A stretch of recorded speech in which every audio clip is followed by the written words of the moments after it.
The ground is shaking, not from thunder, not from the sky, from hooves. Thousands of them. The earth trembles as steel crashes forward, faster than thought.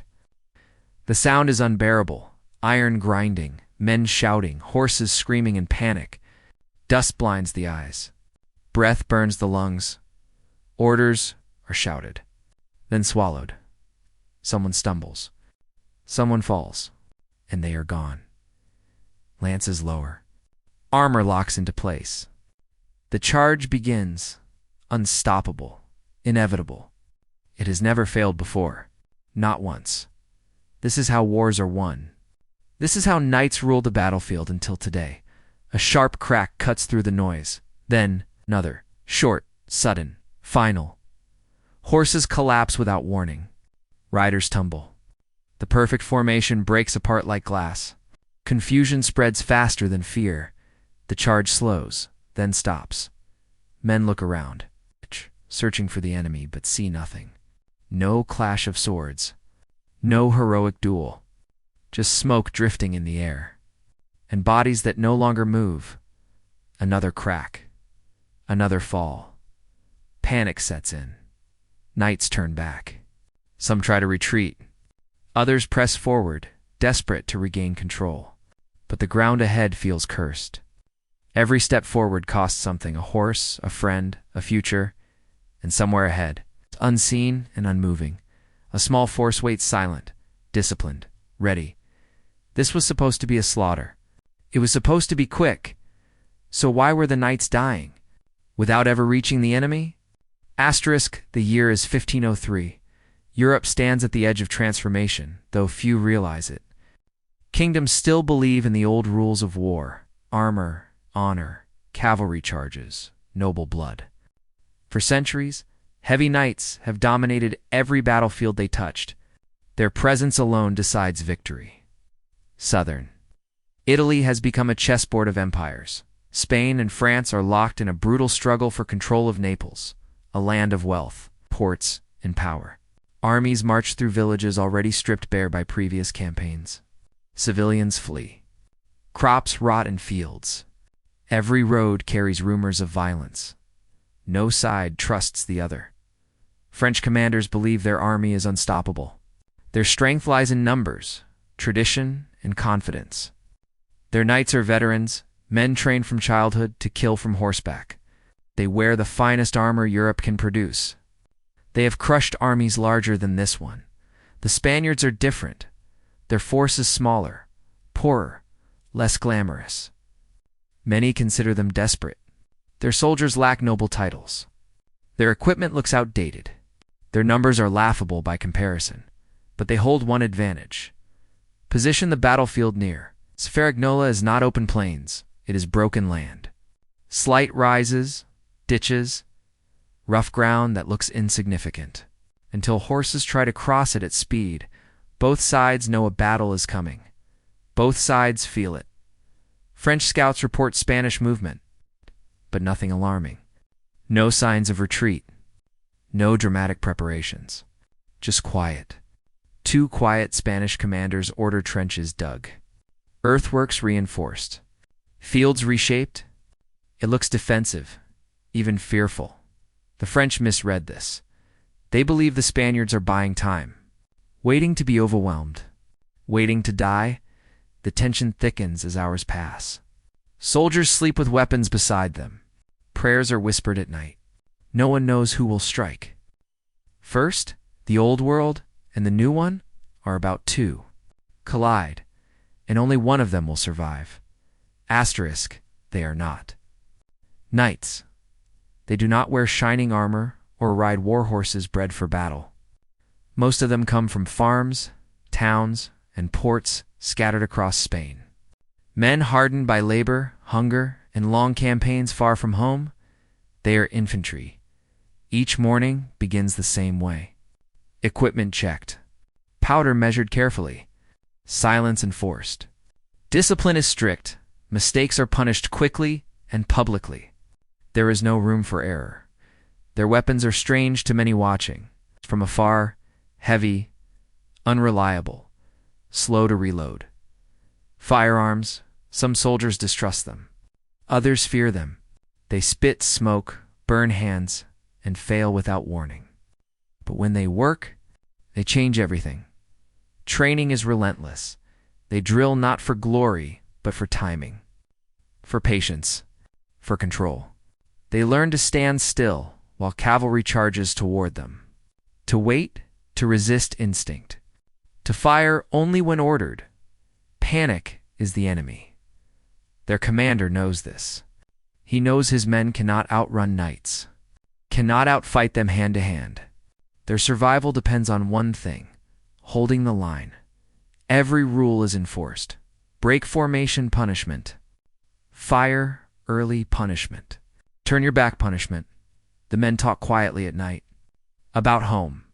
About how many charges they have survived. About how this battle feels. Different. Some sense something is changing. They look across the field at the enemy camp. Banners fluttering. Armor gleaming. It looks like every battle they have ever lost. But their orders remain the same. Dig. Wait.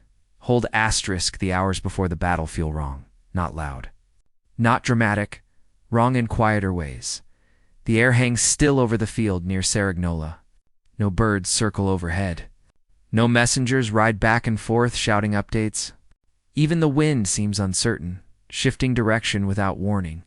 In the French camp, impatience grows. Knights pace beside their horses, checking straps that are already tight, adjusting armor that has already been polished. Veterans who have charged a dozen times before feel a strange tension in their chests, not fear exactly, but irritation mixed with unease. The enemy does not move. No banners advance. No horns sound. No challenge is issued. This silence feels like disrespect. French scouts ride forward earlier in the day and return with confused reports. The Spaniards are there, clearly visible, but they are not behaving like an army preparing to fight. They dig, they stand, they wait. Some scouts mention shallow trenches. Others mention uneven ground. None of it sounds threatening enough to delay a charge, and yet something doesn't align. Officers argue quietly. A few suggest caution.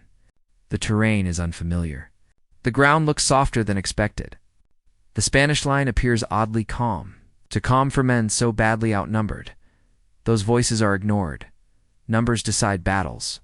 They always have. As the sun shifts, the knights begin forming ranks. Armor locks into place with practiced movements. Horses snort and stamp, sensing the tension in their riders. The sound of metal on metal fills the camp, comforting, familiar. Confidence returns. Across the field, the Spaniards notice everything. They hear the distant clatter of armor long before the charge forms. They see the banners align. They watch horses being calmed, then stirred. Every movement confirms what they already know. The attack is coming. Orders are repeated quietly down the line. No shouting. No speeches. Just reminders: hold position.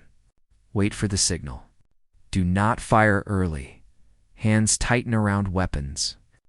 Some soldiers glance sideways, checking that the men beside them are still standing straight. Faces are pale, eyes unblinking. The waiting stretches. Minutes feel longer than hours. Then something strange happens. The French artillery, expected to soften the enemy line, does not advance as planned. Coordination slips. Signals are misread. A moment is lost. Then another. No one notices how critical this delay is. In the French ranks, frustration turns into resolve. If preparation is incomplete, it no longer matters. A cavalry charge has never needed perfection, only momentum. The command is given. Horses surge forward slightly and are pulled back as if the battlefield itself hesitates. Dust rises. The sound carries across the open ground. On the Spanish side, no one reacts. Not yet. Some soldiers later say they felt it then, a pressure like the moment before a storm breaks. Others say the silence became unbearable, louder than any shout. The knights begin to move into final formation, and still the Spaniards do nothing. No arrows. No cannon fire. No movement to the French commanders. This confirms everything they believe. The enemy is afraid. The charge will shatter them, as the knights lower their lances. The last warning signs pass unnoticed. The uneven earth, the strange calm, the absence of resistance where resistance should be loudest, across the field. Spanish officers raise their hands, not to signal attack, but to signal restraint. The men are told to wait just a little longer. One more heartbeat, one more breath. The battlefield holds its silence stretched to the breaking point as thousands of knights commit themselves to a decision already made, and no one on either side truly understands what that decision will cost. Asterisk, the signal is given. It is not dramatic. No speech, no final warning, just movement. At first it looks controlled. Knights ease their horses forward, tightening ranks, aligning lances. The ground begins to tremble under thousands of hooves, a low vibration that travels through the soil and into the chest, then speed increases. The formation stretches across the field, like a moving wall of iron. Sunlight flashes off armor. Banners snap violently in the air. The noise becomes overwhelming, hooves pounding, metal clashing. Riders shouting to be heard above it all. This is the moment cavalry was born for. Across the field, the Spanish line remains still. Too still. The knights expect arrows. They expect cannon fire. They expect panic. They get none of it. As the distance closes, the ground begins to change. Horses hit uneven earth. Some stumble slightly. Nothing serious, not yet, but enough to disrupt rhythm. Gaps appear where none should exist. Riders pull reins, trying to correct alignment. Momentum continues. Then it happens. A sharp crack cuts through the noise. Not loud, not dramatic, just final. A horse collapses mid-stride, sending its rider forward into the dirt. The knights around him barely register it until a second crack follows. Another horse falls, then another. Confusion ripples through the charge. Riders shout questions that have no answers. Some look down. Others look ahead, searching for what they are supposed to be fighting. Smoke begins to drift across the field, thin at first, then thicker. The Spaniards fire again, not all at once. Not chaotically, in controlled bursts. Each sound is short, sharp, and unfamiliar to men trained for the clash of steel. Horses react before riders do. They rear, they twist, they panic. Training breaks down where instinct takes over. The formation fractures. Knights crash into one another. Lances snap uselessly. Riders struggle to regain control as visibility drops and commands vanish into the noise. Some push forward, convinced this is only a momentary disruption. Others hesitate, unsure where the enemy actually is. A few try to pull back, but there is no room. The ground ahead reveals trenches too late. Horses stop short or fall awkwardly. Riders are thrown, rolling into dust and smoke. Armor that once symbolized power now weighs them down, slowing every movement. The Spaniards continue firing. They do not advance. They do not shout. They reload. The rhythm is relentless. Fire. Pause. Fire again. Each volley deepens the confusion. Knights swing swords at shapes in the smoke, striking nothing. Orders are shouted, contradicted, then lost entirely. What was once a charge becomes a crowd. What was once confidence becomes fear. Some knights reach the edge of the Spanish position, only to find no clear path through. Trenches block horses. Stakes and earthworks force them to stop, dismount, or turn sideways. Every option costs time, time they do not have. More shots ring out. Not everywhere. Just enough the battlefield feels disjointed, unreal. Men fight an enemy they cannot see, using tactics meant for a world that no longer exists. Then slowly, the noise begins to fade. Not because the battle is won, but because movement is dying. The charge has collapsed. What remains are isolated pockets of knights, surrounded by smoke, uneven ground, and uncertainty. Horses wander riderless. Commands are no longer given, only shouted names from the Spanish line. Officers finally give a new order: advance carefully. Infantry steps forward for the first time, measured, controlled, no rush. The contrast is striking. Where the knights are scattered and desperate, the Spaniards move as one. Resistance fades quickly, not through a final clash, but through exhaustion, disarray, and the realization that nothing can reverse what has already happened. Within moments, it is over. The field grows quiet, not silent, but emptied of intent. Smoke drifts away, revealing the scale of what has occurred. The once feared cavalry lies broken, not by superior numbers, but by preparation and timing. The Spaniards stop. They do not pursue. They stand where they are, weapons lowered, breathing hard. Across the field, no countercharge forms, no rally sounds. The knights who remain standing look around in disbelief, struggling to understand how a force so dominant could dissolve so completely. There is no clear ending, no triumphant roar, just stillness. A battlefield that moments ago thundered with life now feels abandoned, as if something fundamental has vanished along with the noise. And in that quiet, without ceremony or announcement, warfare crosses a line it can never return from. Asterisk, the battle ends without celebration. There is no pursuit, no dramatic victory march. Instead, there is hesitation.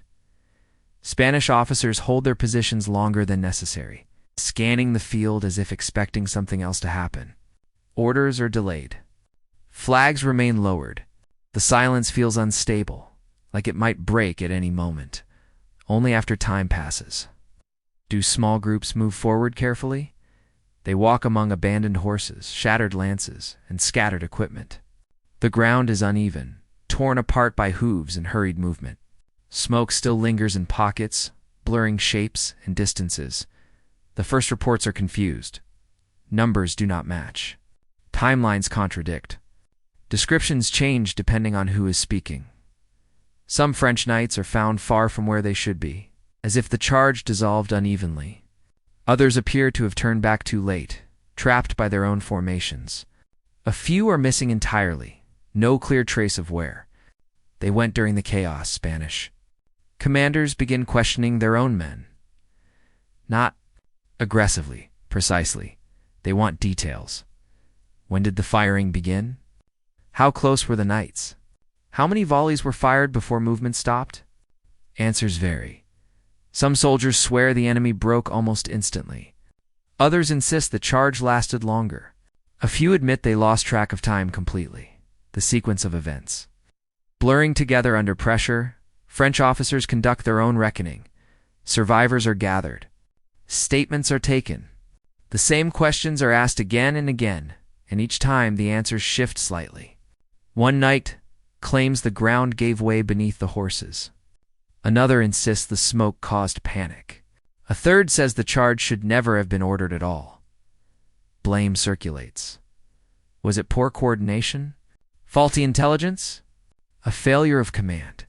Official messengers are sent back with summaries, carefully worded, stripped of uncertainty. Certain details are softened. Others are omitted entirely. The language changes.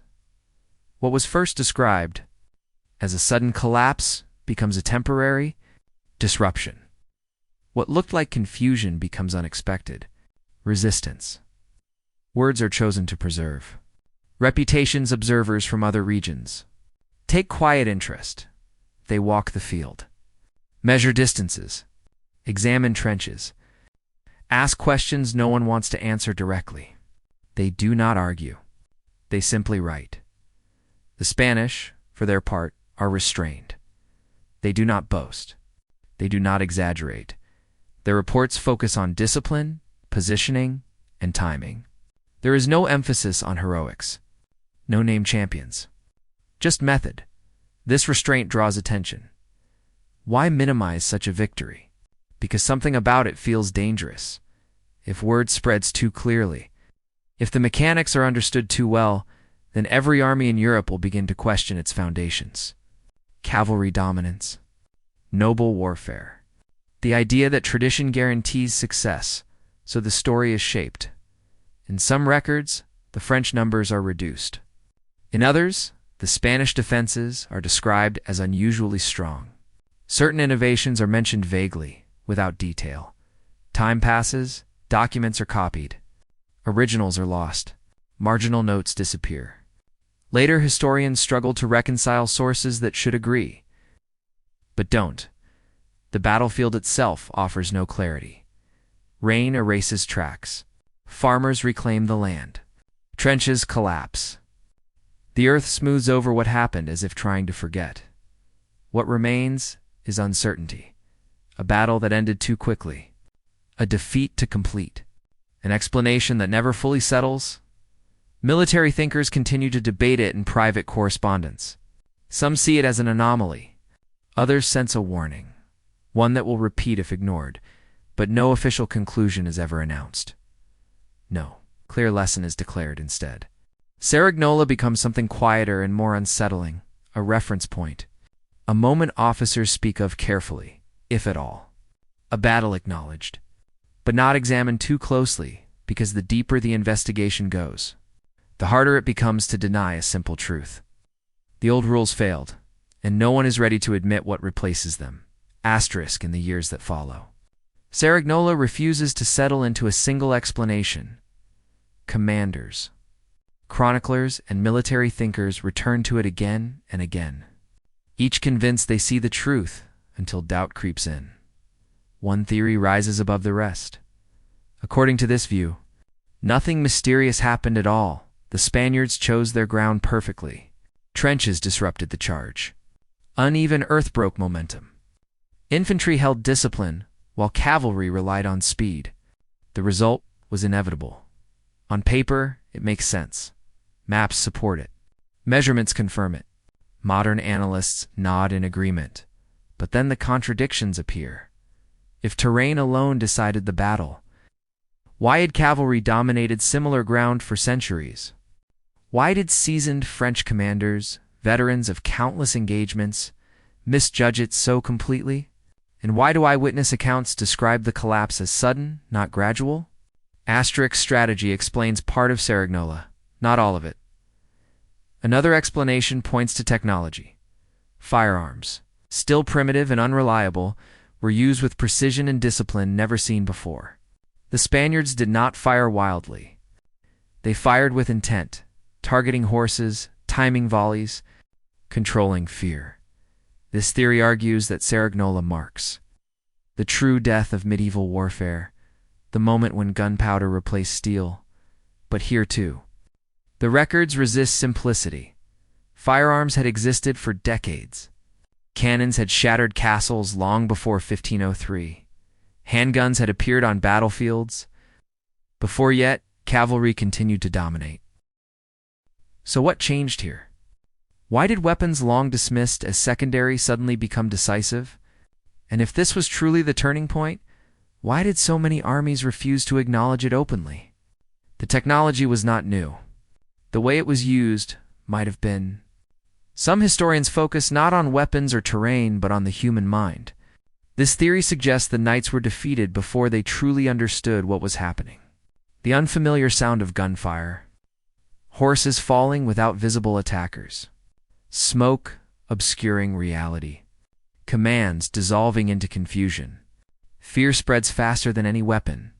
Once momentum broke, panic replaced discipline. Once panic set in, the charge was already lost.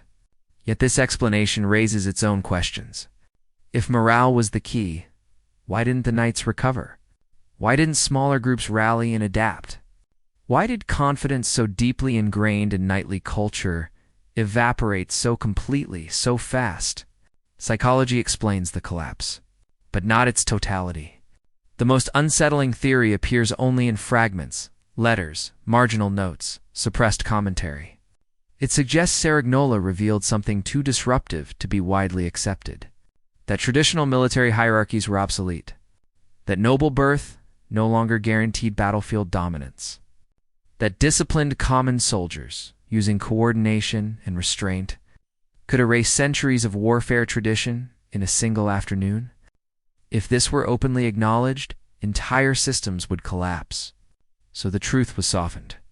Records were adjusted. Language blurred. Lessons were absorbed quietly, without admission. Some accounts vanished. Others were copied selectively. Not erased, but diluted. Enough to obscure the moment. Enough to delay the realization. No archive confirms this theory, but no archive fully disproves it either. Cerignola remains suspended between explanations. A battle that should be simple, yet refuses to be. Each theory illuminates part of the truth, then fades into uncertainty. And the deeper historians dig, the clearer one thing becomes. What happened in 1503 was understood by those who witnessed it, but it was never meant to be fully explained. Because once the truth is spoken plainly, it cannot be undone. And the world that followed Cerignola was built on that silence. The field at Cerignola is quiet. Now, no markers show where the lines once stood. No monuments trace the moment when everything changed. Just open land, reclaimed by time, as if the earth itself chose to forget. But history did not forget. It simply learned to speak more carefully. After 1503, battles begin to look different. Infantry lines grow thicker. Trenches appear more often. Firearms spread slowly at first, then everywhere. Knights still ride, still wear armor, still charge. But something fundamental has shifted. Confidence is no longer enough. Cerignola is rarely named as the reason. There is no declaration. No official turning point. Yet the old way of war never truly returns. The men who fought their leave, no dramatic testimonies. No grand confessions. Many of them never realized the weight of what they took part in. They followed orders, survived a day, and moved on. But armies across Europe began copying what they saw, sometimes without admitting where the lesson came from. That is how revolutions often happen, quietly, without applause. Without understanding the truth of Cerignola, it remains incomplete not because evidence is missing, but because the world was not ready to accept it all at once. To admit that courage, armor, and tradition had been outpaced by discipline, preparation, and restraint. And so the story remains fractured, a battle everyone references. A lesson few explain, a warning most ignore. Because if a small, disciplined force could erase centuries of dominance in a single afternoon, then the question is no longer what happened at Cerignola. The question is this: how many empires fell later, without ever realizing they were already outdated? What do you believe truly ended the age of the knight? Share your theory in the comments below.